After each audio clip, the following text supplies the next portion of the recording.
চাকরি জাতীয়করণের দাবি আদায় করতে গিয়ে সচিবালয় ঘেরাও এবং পরে ছাত্র জনতার সঙ্গে সংঘর্ষে জড়িয়ে এখন আলোচনায় আনসার ও গ্রাম প্রতিরক্ষা বাহিনীর সদস্যরা।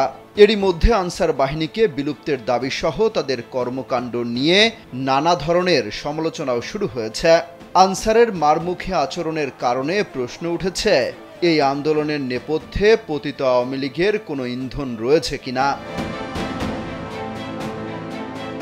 অবশ্য খোঁজ নিয়ে জানা গেছে, গত রোববার আনসার বাহিনীর সদস্যরা যে ধরনের আচরণ করেছেন এর দায় পুরো বাহিনীর নয়।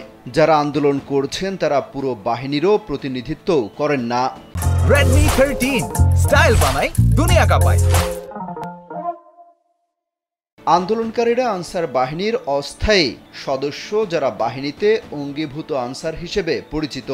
আনসার ও গ্রাম প্রতিরক্ষা বাহিনীর নানা স্তরের কর্মকর্তাদের সঙ্গে কথা বলে জানা গেছে, বাহিনীতে এই অঙ্গীভূত আনসার সদস্য রয়েছে অন্তত ৭০,০০০, যারা সবাই আগ্নেয়াস্ত্র ব্যবহার করে থাকে। তবে প্রতি ৩ বছর দায়িত্ব পালনের পর ৬ মাস করে তাদের ছুটিতে পাঠানো হয়। প্রয়োজনে তাদের আবার ডেকে দায়িত্বে নেওয়া হয়। আনসার বাহিনীর কর্মকর্তাদের সঙ্গে কথা বলে জানা গেছে, রোববার আন্দোলনকারী আনসার সদস্যদের নিরস্ত্রকরণ করার কার্যক্রম শুরু হয়েছে। সচিবালয়ের নাশকতার অভিযোগে অনেককে গ্রেপ্তার করা হয়েছে, একাধিক মামলাও হয়েছে। ধীরে ধীরে সবাইকে নিরস্ত্রীকরণ করা হবে। আনসার বাহিনীর দায়িত্বশীল এক কর্মকর্তা কালবেলাকে বলেন, অঙ্গীভূত আনসার সদস্যদের মধ্যে রোববার পর্যন্ত ৫৫,০০০ সদস্য দায়িত্ব পালন করেছিলেন। ১৫,০০০ সদস্য বিশ্রামে ছিলেন। এখন যারা গ্রেপ্তার হচ্ছেন বা যারা আন্দোলনের নামে নাশকতা করেছে তাদের বাহিনী থেকে চাকরিচ্যুত করার প্রক্রিয়া শুরু হয়েছে। তাদের জায়গায় বিশ্রামে থাকা সদস্যদের দায়িত্ব দেওয়ার বিষয়ে আলোচনা চলছে। প্রশ্ন রয়েছে, অঙ্গীভূত আনসারদের কাজ কি? খোঁজ নিয়ে জানা গেছে, অঙ্গীভূত আনসার সদস্যরা মূলত বিভিন্ন সরকারি বেসরকারি প্রতিষ্ঠানে বৈধ ভাড়াটে কর্মী হিসেবে নিরাপত্তার দায়িত্ব পালন করে থাকেন।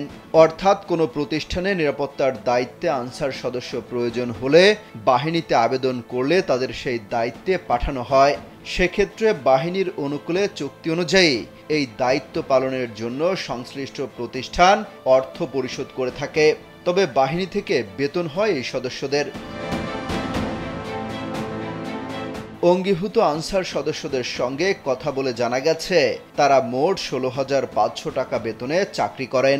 এছাড়া তাদের প্রতি মাসে রেশন হিসেবে ২৮ কেজি চাল, ২৮ কেজি গম, ২ কেজি ডাল, ২ কেজি চিনি ও ২ লিটার ভোজ্য তেল দেয়া হয়। এই রেশন তুলতে তাদের কাছ থেকে ৫৯৮ টাকা জমা রাখা হয়।